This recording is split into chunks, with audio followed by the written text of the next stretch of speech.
Salut à tous et à toutes et bienvenue sur la chaîne. Aujourd'hui dans cette nouvelle vidéo, sur l'artiste canadienne Céline Dion, nous allons vous parler de sa réaction concernant la mort du célèbre Daniel Levy. Suivez la vidéo jusqu'à la fin pour avoir plus de détails. Si vous êtes prêts, on peut commencer.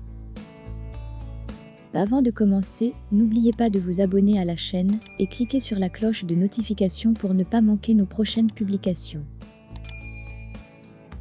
Mort de Daniel Levy, Céline Dion sort du silence pour rendre hommage au chanteur. Céline Dion a tenu à lui rendre hommage dans un message poignant sur Twitter. Samedi 6 août 2022, quelques semaines seulement après être devenu papa pour la 4e fois, Daniel Levy est mort à l'âge de 60 ans.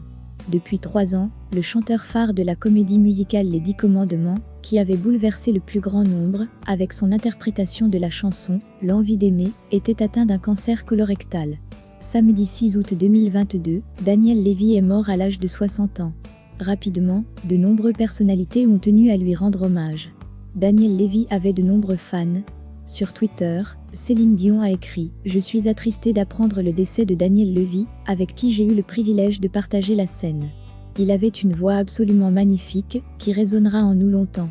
Si ce dernier avait une voix puissante et reconnaissable entre mille, il n'a cependant pas eu le succès qu'il méritait. » Daniel Levy lors du concert uni pour le Liban à l'Olympia à Paris, le 1er octobre 2020. Daniel Levy avait récemment participé à Masked Singer, sur TF1.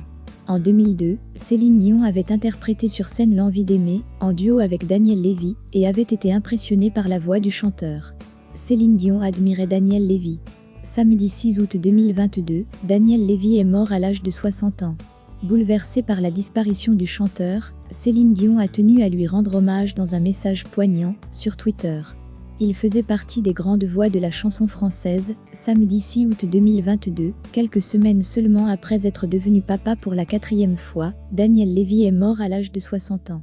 Depuis 3 ans, le chanteur phare de la comédie musicale Les 10 Commandements, qui avait bouleversé le plus grand nombre, avec son interprétation de la chanson « L'envie d'aimer », était atteint d'un cancer colorectal. Rapidement, de nombreuses personnalités ont tenu à lui rendre hommage. C'est notamment le cas de Céline Dion, qui s'est exprimée lundi 8 août 2022. Sur Twitter, la chanteuse a écrit « Je suis attristée d'apprendre le décès de Daniel Levy, avec qui j'ai eu le privilège de partager la scène. Il avait une voix absolument magnifique, qui résonnera en nous longtemps. Je tiens à offrir mes plus sincères condoléances à sa famille et ses proches. » En 2002, Céline Dion avait interprété sur scène L'envie d'aimer, en duo avec Daniel Levy, et avait été impressionnée par la voix du chanteur. Si ce dernier avait une voix puissante et reconnaissable, entre mille, il n'a cependant pas eu le succès qu'il méritait.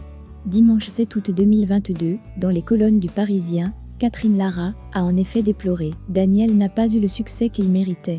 La France est un pays littéraire, pas un pays de musiciens, on n'a pas l'oreille », indique-t-elle. Aux États-Unis, avec sa voix, il aurait cartonné comme un malade. Il aurait pu me chanter le bottin, j'aurais eu des frissons. Émue, elle a ajouté « Pour moi, c'est une des plus belles voix du monde. À l'instar d'un Sinatra, d'un Stevie Wonder. Il avait une immense sensibilité et il chantait avec son cœur, comme personne. » Daniel Levy, ce point commun qu'il partageait avec Céline Dion. À un an d'intervalle, Céline Dion et Daniel Levy ont tous les deux enregistré une chanson pour Disney. En 1991, la chanteuse a interprété le titre Beauty and the Beast, en duo avec Peabo Brisson pour les besoins du film La Belle et la Bête. De son côté, Daniel Levy a chanté Ce rêve bleu, dans Aladdin, en 1992. Évoquant cette expérience, c'est dans l'émission Un air de génie, sur Radio VL, qu'il avait confié mercredi 24 mars 2021. Il y a un mec qui m'avait vu dans Les Romantiques, et il cherchait une voix qui irait avec la voix qui était déjà posée sur le titre. Karine Costa avait déjà mis sa voix, il cherchait un alter ego. Moi, j'avais déjà 30 à 32 piges, mais j'ai été et sorti ma voix la plus cristalline, et il m'a dit « T'as rien à faire cet après-midi ?» Et j'ai enregistré la... Merci d'avoir regardé la vidéo jusqu'à la fin, et n'oubliez pas de nous donner vos avis dans les commentaires. Partagez la vidéo si vous l'avez trouvée intéressante, et n'oubliez pas de vous abonner à la chaîne si cela n'est pas encore fait. Nous vous disons à très bientôt.